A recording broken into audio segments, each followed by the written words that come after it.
If someone had asked me a year ago whether I trusted my husband, I would have laughed. Not because our marriage was perfect, but because I believed trust wasn't something you questioned after 7 years together.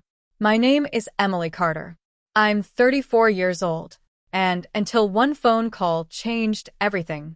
I thought I knew the man I had married. Ryan and I met in college. He wasn't the richest man on campus. He wasn't the smartest either. But he made me laugh. He remembered the little things. My favorite coffee order. The name of my childhood dog. The way I always cried during old romantic movies. When he proposed, I said yes before he even finished asking the question. Everyone said we were the perfect couple. 7 years later, life looked ordinary. Ryan worked as a senior project manager at a construction company. I owned a small online interior design business. We weren't wealthy, but we were comfortable. Or, at least, that's what I believed. About 6 months before everything fell apart, Ryan started coming home late. At first, it happened once a week, then twice. Eventually, almost every night. His explanation never changed. Big project, new client, deadline. Everyone staying late. I never argued. I knew what it was like to be busy. Sometimes I'd leave dinner in the oven. Sometimes I'd fall asleep before he came home. Every morning, he'd kiss my forehead. I'm sorry, this project will be over soon. I believed him. Because love makes excuses long before it asks questions. One Saturday morning, my best friend Lily stopped by. She looked around the kitchen. Ryan working today? I smiled while pouring coffee. Yeah. Another deadline. She frowned. Again, I shrugged. Construction never sleeps. Lily didn't look convinced. You know, I drove past his office last night. I looked up. So, the parking lot was empty. I laughed. Maybe they were at a client site. She slowly nodded. Maybe, but something about the way she said it stayed with me. A week later, Ryan surprised me with flowers. Bright red roses. My beautiful wife deserves these. I smiled. You've been acting guilty lately. He laughed. Maybe I just miss spending time with you. That evening, he cooked dinner. We watched our favorite movie. For the first time in months, it felt like everything was normal again. Looking back, I realize guilty people often become their kindest selves right before the truth catches them. 3 days later, Ryan left for work wearing his navy blue suit. Before walking out, he kissed me. I'll be late again. I rolled my eyes. I figured. He smiled. When this project ends, I'll take you anywhere you want. Hawaii, Paris. Anywhere. I laughed. I'll hold you to that. He pointed at me playfully. You better. Then he left. I watched his car disappear down the street. I had no idea. It would be the last time I'd ever believe a word he said. Around 9 that evening, I was sitting on the couch answering client emails. The television played quietly in the background. Rain tapped against the windows. Then, my phone rang. Unknown number. Normally, I ignored unknown calls. Something told me not to. Hello. A calm female voice answered. Is this Emily Carter? Yes. My name is Officer Sandra Mills. Officer? My heart immediately started racing. I'm calling regarding a minor traffic accident. For a split second, I couldn't breathe. My husband. There was a short pause. Are you married to Ryan Carter? Yes. He isn't seriously injured. Relief washed over me. Then she said something that made my entire world stop. Ma'am. He wasn't alone. 20 minutes later, I arrived at the accident scene. A black SUV sat on the side of the road. 1 police car, 1 tow truck, and Ryan, standing beside another woman. She was beautiful, maybe 30 years old. Elegant coat, perfect makeup, long blonde hair. She wasn't crying. She wasn't scared. She was holding Ryan's hand, as if it belonged there. Ryan saw me. The color drained from his face. Emily. His voice cracked. What are you doing here? I stared at him. I think I should be asking you that. The blonde woman slowly let go of his hand. She looked confused. Ryan, you told me your divorce was finalized. The world went silent. Ryan closed his eyes. No, he whispered. Please don't. I looked from him to her, then back again. Divorce? The woman frowned. You didn't tell her? She looked genuinely shocked. You've been living together this whole time? I felt my knees weaken. Ryan stepped toward me. Emily, I can explain. I took one step back. No. You can start by telling me. Who is she? Before Ryan could answer, the woman spoke first. My name is Claire. I've been dating Ryan for almost a year. Almost a year. My ears started ringing. I couldn't hear the rain anymore. Couldn't hear the traffic. Couldn't even hear my own heartbeat. One sentence kept repeating inside my mind. I've been dating Ryan for almost a year. A year. While he kissed me goodbye every morning. While he promised me vacations.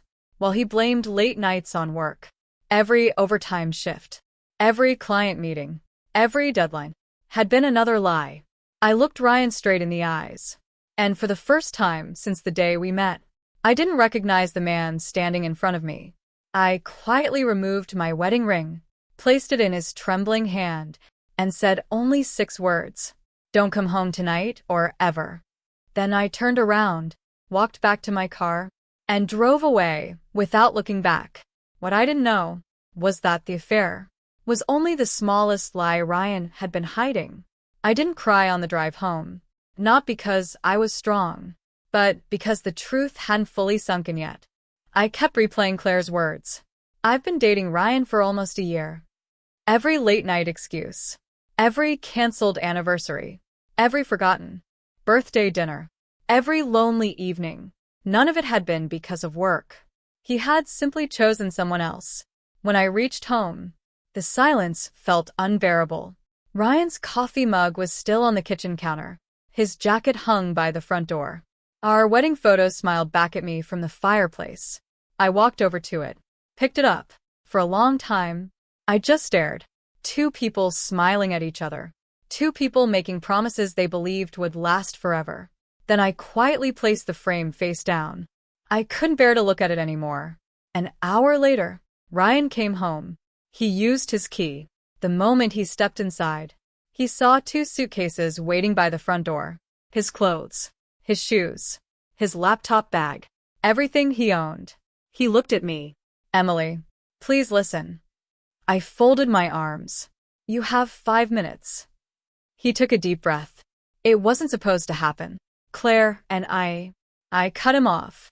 Don't insult me. You don't accidentally date someone for a year. He lowered his head. I was going to tell you. When? After our anniversary? After Christmas? After we had children?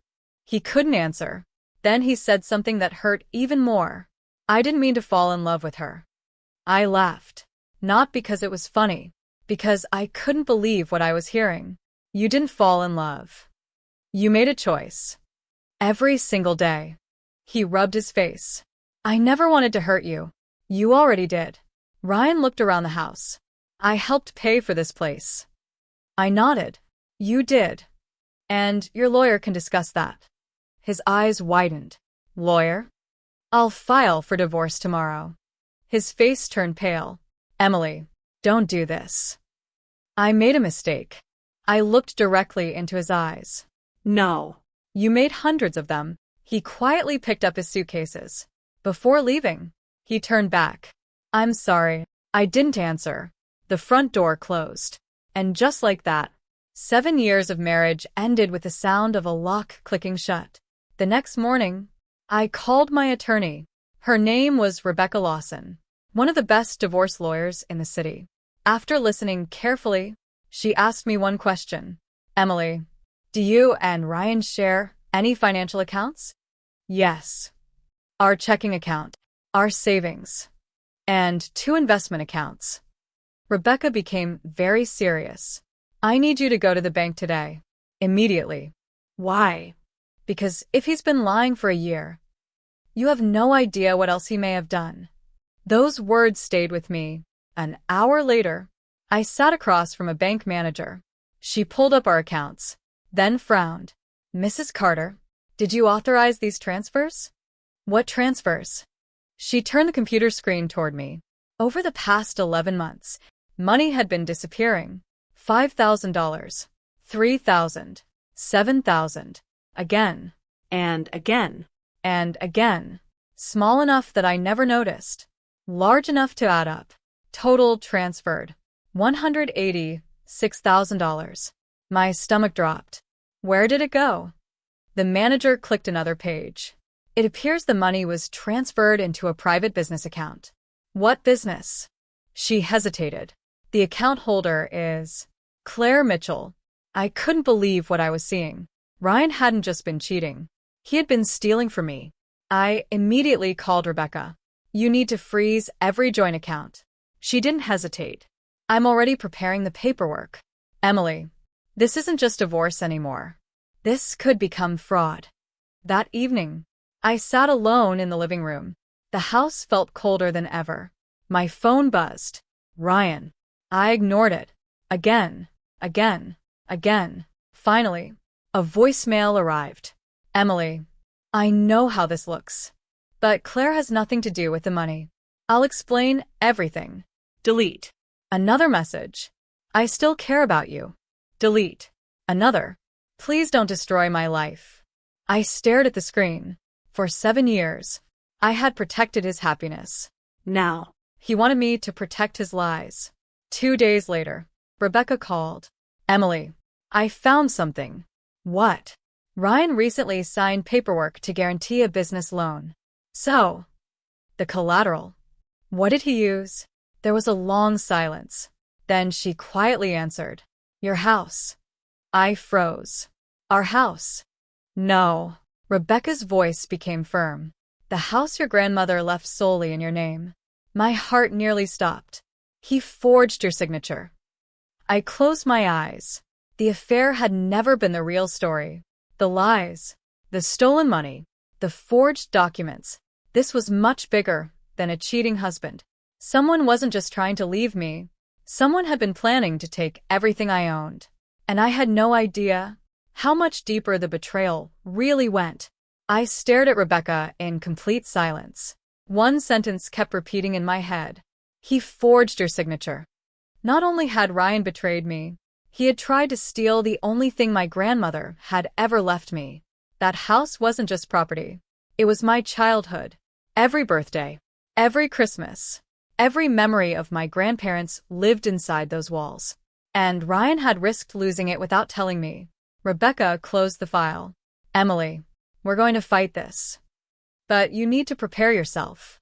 For what? There may be even more. Over the next week, my attorney and a forensic accountant reviewed every financial record from the past 2 years. Every bank statement, every credit card, every investment. The deeper they looked, the worse it became. Ryan had secretly opened 2 credit cards using my personal information. He had taken out a personal loan in my name. He had even changed the mailing address on several financial accounts so the statements were sent to a rented mailbox instead of our home. He hadn't made one bad decision. He had built an entire life on lies. 3 days later, Rebecca called again. I need you to come to my office. Her voice was unusually serious. When I arrived, she handed me a thick folder. Inside were copies of emails, contracts, bank transfers, And business proposals. Where did these come from? I asked. Rebecca folded her hands. One of Ryan's former coworkers contacted us. He said he couldn't stay silent anymore. My heart pounded. He knew. Rebecca nodded. Several people at Ryan's office knew he wasn't working late. They believed you already knew about Claire. I felt sick. For nearly a year, people had smiled at me, shaken my hand, attended company events with us, all while knowing my husband was living a double life. A week later, Ryan requested a meeting. Rebecca advised against it, but I agreed. Not because I wanted him back, because I wanted answers. We met at a quiet coffee shop. Ryan looked exhausted. His expensive suits had been replaced with wrinkled shirts. Dark circles surrounded his eyes. He sat down carefully. Thank you for coming. I remained silent. He took a deep breath. I ended things with Claire. I didn't react. She left me. Still, no reaction. Then he leaned forward. Emily, I made the biggest mistake of my life. I looked directly at him. No. The biggest mistake of your life wasn't cheating.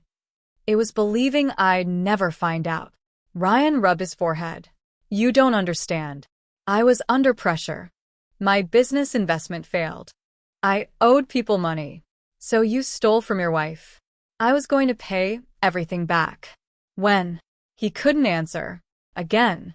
I never wanted to lose you. I almost laughed. You lost me the day you decided I deserved lies instead of honesty. Then, he said something that made my blood run cold. It wasn't supposed to get this far. What do you mean? The loan. The transfers. I only did them because someone promised we'd make millions. Who? Ryan hesitated, then quietly answered. Claire's father. I frowned. What? Victor Mitchell. He owns Mitchell Development Group. He offered to invest in a luxury real estate project. Ryan looked completely defeated. I thought it would make us rich. What happened? There was never a project. My stomach tightened.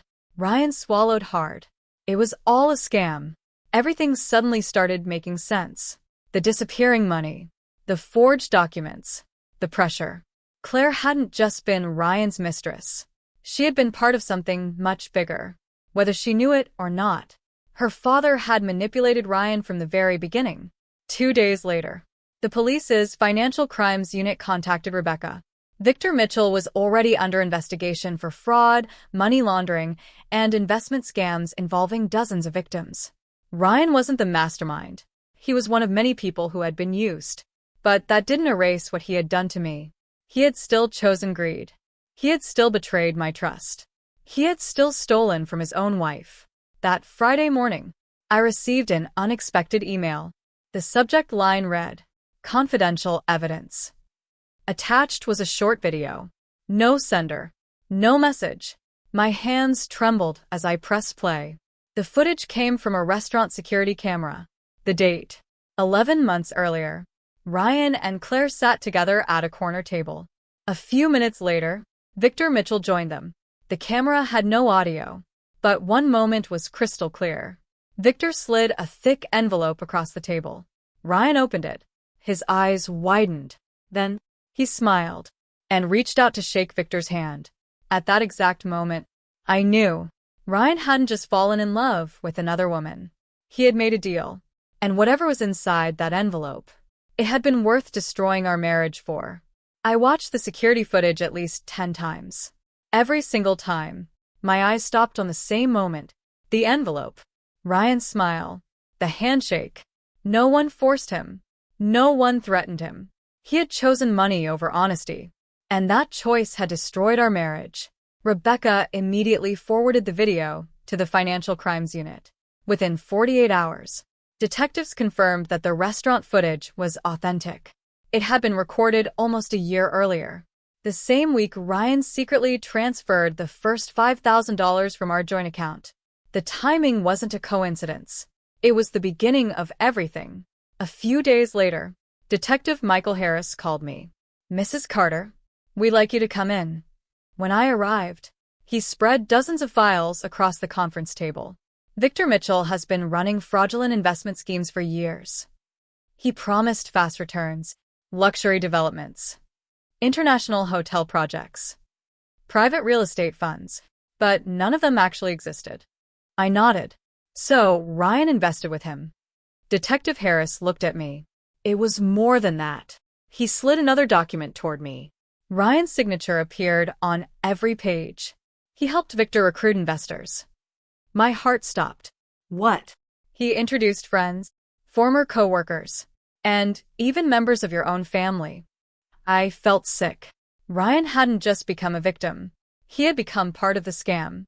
That evening, Ryan called again. For the first time, I answered.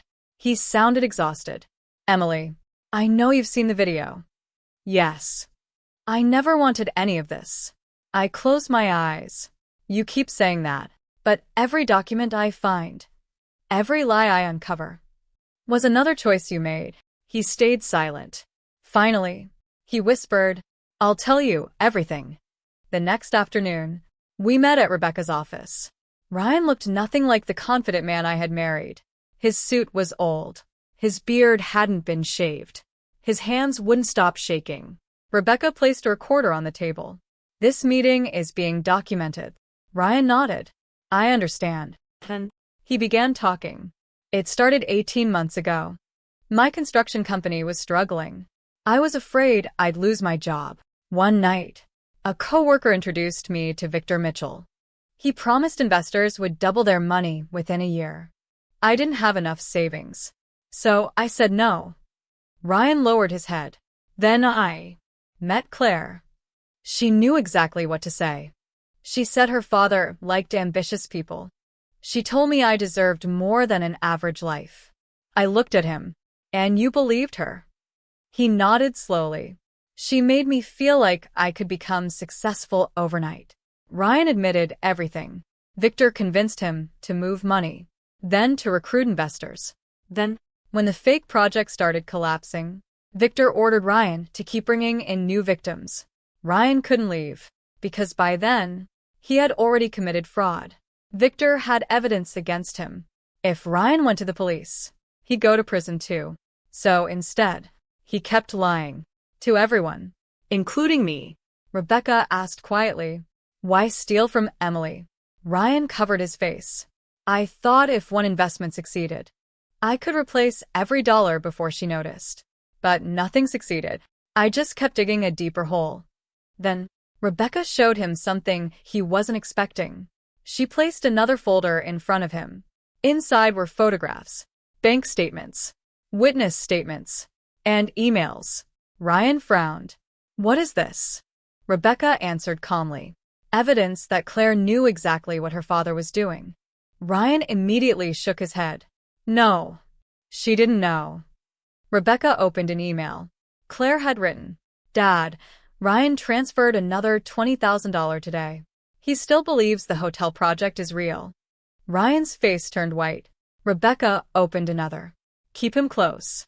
He's useful until we finish collecting the investments." Ryan stopped breathing for a moment. His lips trembled. "No. She loved me."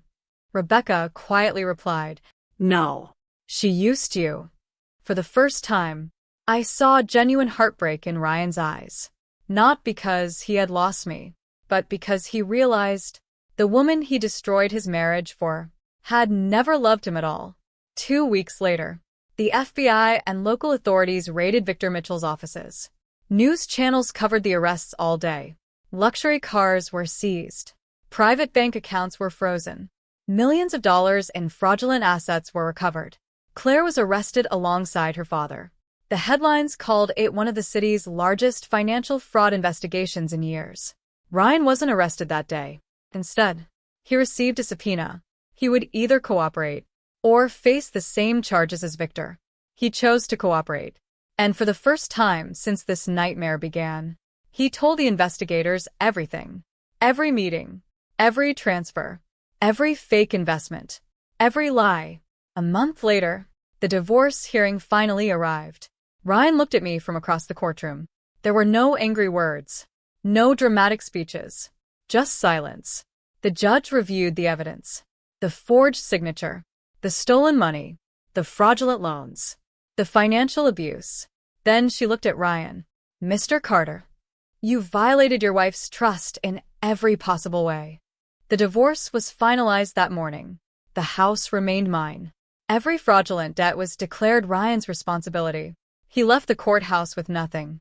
I walked out legally free, but deep inside, I knew my story wasn't over yet, because a week later, someone knocked on my front door. When I opened it, I found a small package with no return address. Inside was a flash drive and a handwritten note that read, "Ryan wasn't the only one who betrayed you." I stared at the handwritten note for several minutes. Ryan wasn't the only one who betrayed you. I had spent months uncovering one lie after another. I honestly believed there couldn't be anything left to discover. I was wrong. Taking a deep breath, I plugged the flash drive into my laptop. There was only one folder. Its name was simple: The Truth. Inside were dozens of files, emails, text messages, bank records, photos. and one video. The video was recorded inside Victor Mitchell's office nearly a year earlier. Ryan was there. Claire was there. Victor was there. But there was one more person. The moment I saw his face, my entire body froze. It was Mark Reynolds, my accountant. The man who had managed my business finances for almost 6 years. The man I trusted almost as much as my own husband. I couldn't believe it. Mark wasn't just my accountant.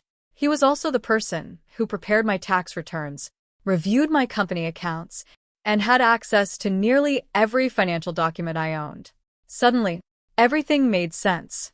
Ryan couldn't have changed so many financial records by himself. Someone on the inside had helped him. And that someone was Mark. The next morning, Rebecca watched the video with me. She didn't say a word until it ended. Then she quietly picked up her phone. "We're calling the Financial Crimes Unit." Within hours, detectives arrived at Mark's office. They seized computers, financial records, hard drives, and confidential client files. By evening, Mark had disappeared.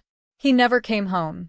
He had emptied his apartment, closed his office, and vanished. The police immediately issued a warrant for his arrest. 3 weeks later, Mark was found hiding in a beach house nearly 200 miles away. When detectives searched the property, they recovered over $2 million in cash, fake passports, multiple bank accounts, and detailed records connecting him to Victor Mitchell's fraud network. During questioning, Mark confessed. Victor had promised him a percentage of every fraudulent investment. His job had been simple: identify wealthy business owners, gain their trust, collect their financial information, then quietly help Victor steal from them. I wasn't chosen by accident. I had been targeted. Months before Ryan even met Claire, Ryan thought he was chasing easy money. The truth was, he had been manipulated from the beginning. But none of that changed one fact. Every decision after that had been his own.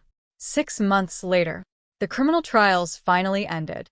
Victor Mitchell received a lengthy prison sentence for fraud, money laundering, and organized financial crimes.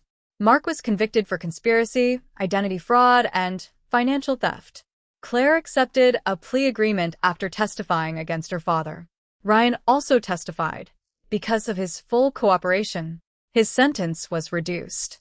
He still served time, but far less than the others. Justice wasn't perfect, but it was finally real. Life slowly became peaceful again. For the first time in nearly 2 years, I wasn't waking up every morning wondering what new lie would appear. My interior design business began growing faster than ever. Clients admired my resilience. New contracts arrived every month. Within 3 years, my small online business had become one of the city's most respected interior design firms. I hired talented young designers, opened a beautiful downtown office, and finally bought the building I'd once dreamed of owning. Not because I wanted to prove Ryan wrong, because I wanted to prove to myself that my future had never depended on him. One rainy afternoon, I received an unexpected visitor. Ryan. He looked older, quieter. Life had clearly humbled him. He stood outside my office, holding a small box. "I won't stay long." I invited him inside. He carefully placed the box on my desk.